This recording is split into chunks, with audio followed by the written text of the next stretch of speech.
Hello guys, in this video, I will show you how to download and install the SportyBet app in 2025.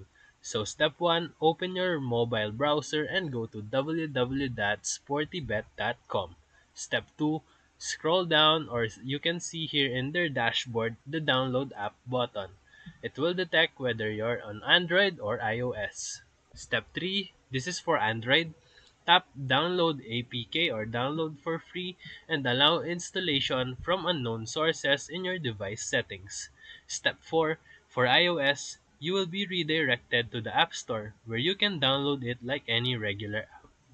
Step 5, once installed, open the app and log in or register for a new account.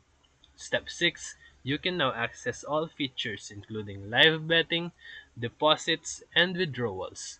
Downloading directly from the website ensures that you always get the latest version.